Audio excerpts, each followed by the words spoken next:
Hello again, and welcome to another Fair's Fair review. And today I'll be looking over Locke and Key. It's a Netflix series based on a source material that apparently it didn't stick too closely to. I wouldn't know. I've never read the source material and I don't really care about it. Basically, the Locke family moves into Key House. You may notice a minor trend of keys and locks being a thing in this series, and if you didn't see that coming, do you have eyes? Are you okay?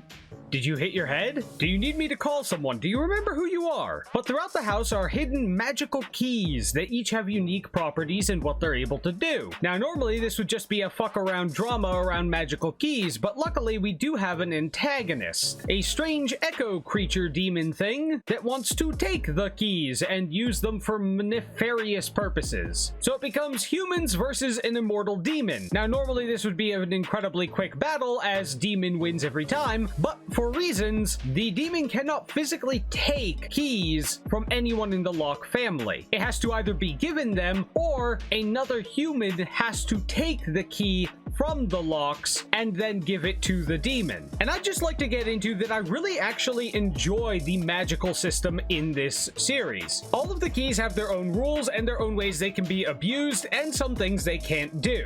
And season 2 even goes in depth into how the keys are made and why the demons can't take them from a Locke. Spoiler alert, it's because a single drop of Locke blood is required to forge a magic key out of magical whispering iron. It's never explicitly stated, but because they require Locke blood, I imagine the keys are linked to them in some way, especially considering Locks are the ones who hear the whispering. And because of this whispering and the fact that forging one of these keys was described by a character as having a conversation with the metal to get it to do what you want, it is implied that these keys are on some level telepathically linked to the person wielding them, which is why the fire key can decide whether it's going to be a blowtorch or start a massive fire. And props where props are due, I have yet to see one of the keys break its own rule. The magic system is incredibly sound, it always follows rules, and there's always caveats to it. For instance, with the head key that allows you to enter your own mind. When you turn the key in the back of your neck, it will open a door into your mind, and you, outside of your body,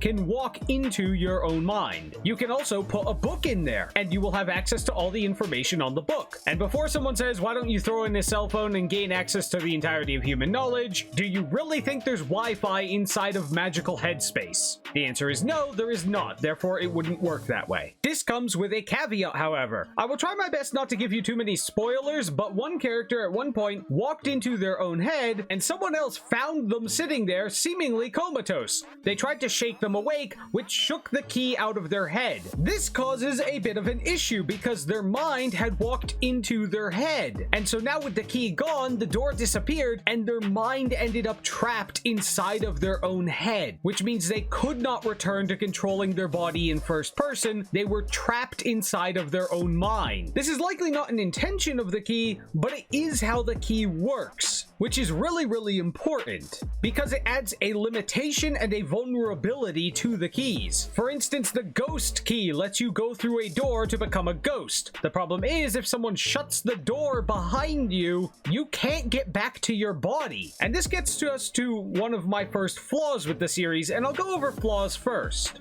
Another ghost that had been trapped on that side of the door tried to get to the body before the original mind could, thus establishing that you do not have to be the original owner of the body in order to be in it.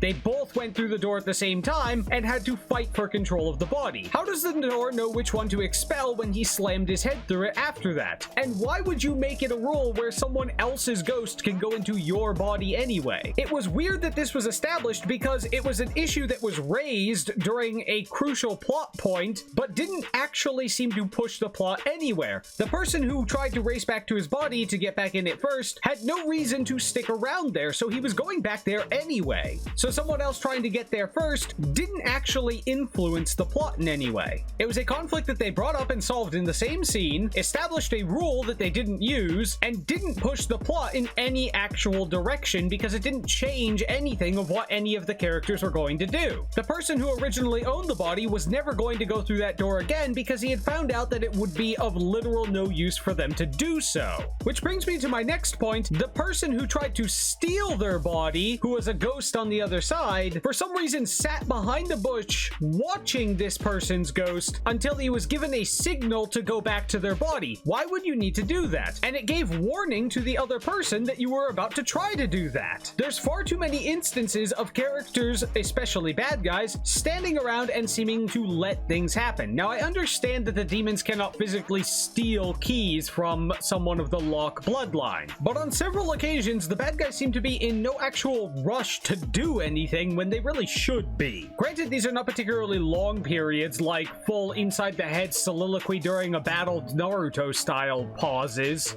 and if you're not noting of cinematography, then you might not even notice this in the first place, but there are a few shots where they'll have the entire room in a single shot having a conversation, but then all of a sudden they'll go to back and forth conversation shots for some ridiculously short conversations, like ones that occur on a couch. In fact, I won't show you a picture of this one. See if you can find where it is. Two people sitting not even 3 feet away from each other have a very short conversation, and they do it shot for shot. And the only justification I could come to with this is they couldn't get a clean shot of the full conversation, so they decided to just record each line individually. Either there was background noise or there were bloopers that they couldn't edit out. In fact, in a few of the shots, they damn near shoved the camera up the character's nose. So that makes me think that there might have been also a boom mic height issue. Which brings me to my next problem. There is a very clear budget on this show. Not quite on the level of reusing different aliens props as the new aliens weapon like Stargate Atlantis did, but definitely notable. They do a great job of hiding this by not relying on special effects in several different scenes, but they get around this by using mainly camera tricks or cheaper effects wherever they can, but it's very clear they don't have a huge budget for this show. To put its budget in perspective, Locke and Key had a budget of around $10 million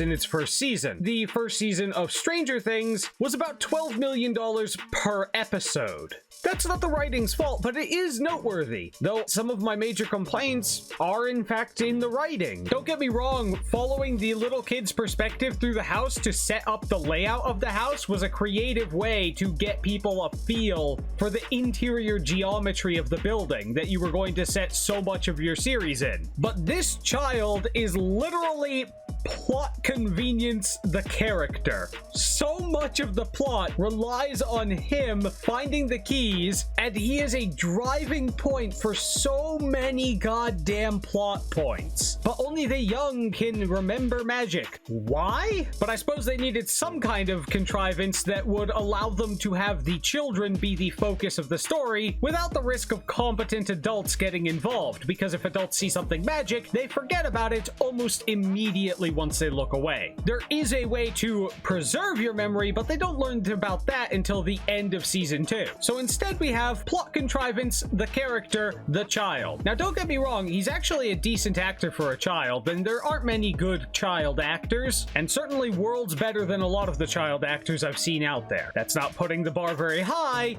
but it's important that you know he cleared it. And finally, it's much less gory than its source material apparently, and I felt that. The threat was there, but they seemed non-committal to the brutality of the threat, which made it feel less prominent. I get that the characters needed flesh to their lives, and market appeal is a thing, you know, not everyone wants to see a child splattered across the train tracks. But after that early scene, I really thought it was going to be a bit more brutal, and season 2 did seem to get more on the brutality side, so there's hope that it's going to get a bit more brutal later on. It just wasn't in the first season. I did like that scene, though. I'll show you mine if you show me yours.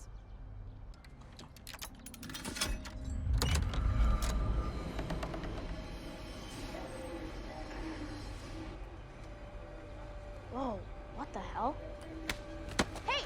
Ah! Ah!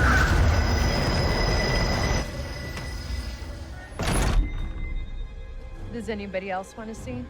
But seeing as my complaints are out of the way, let's talk about the things that I like. First of all, the magic system, I say again, is really good. Second of all, the interesting interactions between the keys. For instance, the echo key allows you to access a dead person by creating an immortal echo of them inside the well. If that person was infested with a demon, then it actually brings back the demon inside of them along with them. Whatever the demon is, it's affixed to their soul, meaning going through the ghost door or coming back as an echo from the well does not detach the demon from your soul. However, there's a bit of a limitation. Echoes brought back via the well are immortal undead people, but if you have not said the name of someone that you want to bring back as an echo, using the well key will just bring back the default of whoever the last person who was called was. And this echo in the well cannot cross the threshold of the well. They can't leave. It's a good limitation because you wouldn't want an immortal echo to just walk around outside. However,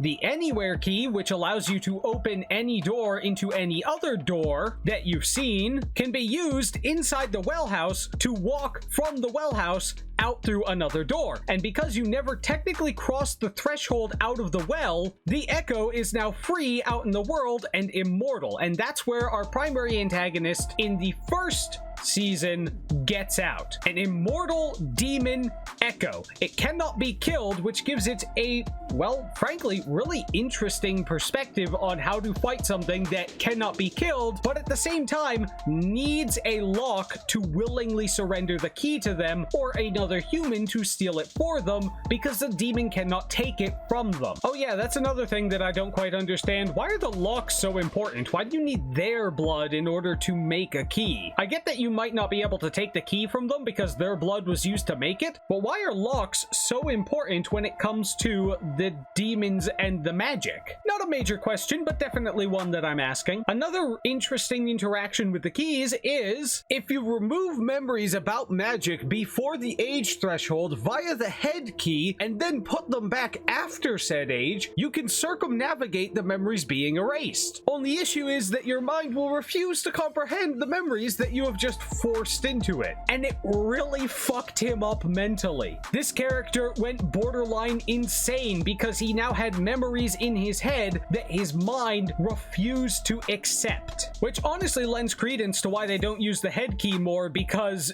fucking around in there turns out to be a really dangerous thing to do. Who'd have thunk it? But it's interesting because one of the demons seems to be trying to get more demons out, but changes plans partway along the way in Season 2. I'm going to be getting into a few spoilers for Season 2 because I'm going to be discussing the villain's motivations and actions, which means you might want to have seen Season 1 and 2, and it's worth noting that they apparently got renewed for a Season 3, so I guess someone at Netflix knows a decent thing when they have it. But the primary villain seems to want a lot of keys, specifically the Omega key, so it can open the door and get more demons. But once this character has another demon and knows that keys can in fact be made, in fact keys are made out of demons that were fired into this world through the portal but didn't find a host. That's right, every single one of those keys is forged out of the dead corpse of a demon. So between the keys and the fact that you're reforging something into a new purpose, there might even be a theme here about, you know, crafting your own destiny or influencing the things around you. But after getting another demon, the primary antagonist seems to be switching to forging a key, becomes very obsessed with it after meeting the other demon. And there's actually a reason for that, because the key that this demon wants forged will turn people into demons that are subservient to him. This is very important to the demon because after encountering the other demon, it becomes abundantly clear immediately that the demons are not a homogeneous group with any kind of hierarchy. They all have their own likes, dislikes, and intentions, and despite being willfully malicious and parasitic in nature, they very much have their own things that they want to accomplish. In fact, I'm pretty sure the new demon, who's inhabiting a living host instead of an echo, wants nothing more than to drink and party and exist in the world, possibly abusing magic and people along the way. Recklessly, in fact, to the point of almost exposing them on several occasions. Having met this demon, the original demon decides, maybe I don't want a whole bunch more people, considering I will never know exactly what a personality is going to be of whatever demon comes through. It'll be luck of the draw. Not wanting to rely on luck of the draw, he decides that it makes much more sense to simply craft craft the demons that he would need that are inherently subservient to him. And along the lines of all the demons being in this for themselves, the primary demon has emotions. They have individual wants, needs, dislikes, and likes. And they even seem to pick some things up from their host. The female demon has absolutely no reason not to kill her host's mother and has absolutely no reason to have any anxiety about meeting her or any extra contempt for her mother at the very least. Yet the demon seems to react almost as though it shares some of the animosity from the pressures that this mother has put on its host. And this is where a major spoiler comes in. The male demon, even while disguised as someone else, had grown to really get close to one of the Locks. This is a bit of a problem because however much he wants to continue to have an army of demons, he doesn't want to kill that particular Locke. In fact, he repeatedly seems to jeopardize his own plans just to try and make sure she stays alive, because the demon had developed feelings. Pretending to be her boyfriend for so long, the demon had become attached to her, which adds on to the ever-growing list of things that actually humanizes the characters quite nicely. The characters feel very human in how they react to things, even if the child does come across as very annoying, and again, the child is plot push character. In fact, a shocking amount of this child's intuition turns out to be true, and I'm really getting sick of that. Hopefully they steer away from his intuition being right at every turn, or at least they give him a few more fuck-ups so he has to grow as a character. But I stand by this statement, Locke and Key, 85%. I would definitely consider this to be a decent series. It's worth the watch, it has some epic moments, and it has one of the few instances where I really enjoyed hearing a Billie Eilish song. When the main baddie gets the Crown of Shadows to control an army of shadow demons, it leads to an all-out fight and a boss battle against the good guys. And as the person puts on the Crown of Shadows, her song, You Should See Me in a Crown, starts playing, and it is absolutely 100% on perfect cue with the character. But again, the shadow demons have their abilities and limitations. Focused light can damage the shadow demons because they're made out of shadows. But again, loophole, because the shadow demons are independent creatures that are given orders and then act on them, I do believe that they can steal keys from a Locke and give them to a demon, which is why the demon was so hell-bent on getting that crown, because it provided a very convenient loophole. Would I say it's as good as Stranger Things? No. The first season seemed to drag its feet just a little bit, and the second season is where they explained a lot of the lore and where everything came into it, and you got to really have some flesh in the series. This early characterization of blatant disregard for all human life is very good, and it highlights the weird connection they start to form with particular human later on in the series. But hey, like, share, follow, comment, subscribe, all of those things that will help convince me not to harvest my artist's organs for another day or two. And let me know, did you see it? Did you like it? Do you feel that I'm being too generous? Now, admittedly, it has been a little bit since I watched the first season, but I do remember enjoying it, so perhaps I don't have the best perspective on it, and I'm curious about what you guys think. Do you think it will continue to be good during season 3, or will Netflix decide to reach their grimy fingers into it and ruin it like they do so many other things that they notice they can make money off of? Let me know down in the comments below, and if you can't think of any good points to make, you're always welcome to go down there and just be entertainingly angry. By the way, fun fact about this jacket picture that I used. This was actually part of a PETA campaign claiming to be selling clothing and purses and such made out of human skin. And if you clicked on the buy option, it would take you to a page that espoused the horrors of leather production and the mistreatment of animals in the fur and leather trade. Now, I know that PETA is just famous for terrible ideas, but let me point out two major things they appear to have forgotten. First, they unironically created some really badass designs that people actually wanted. And second, anyone clicking on the purchase button is likely someone who thinks that they're buying something designed to look like it is made of human skin, and or someone who thinks that it is made of human skin, and I doubt either of those people are going to take your side when it comes to the leather industry. So on that attempted campaign, A+, 100%, very well done. Zero thought was put into it.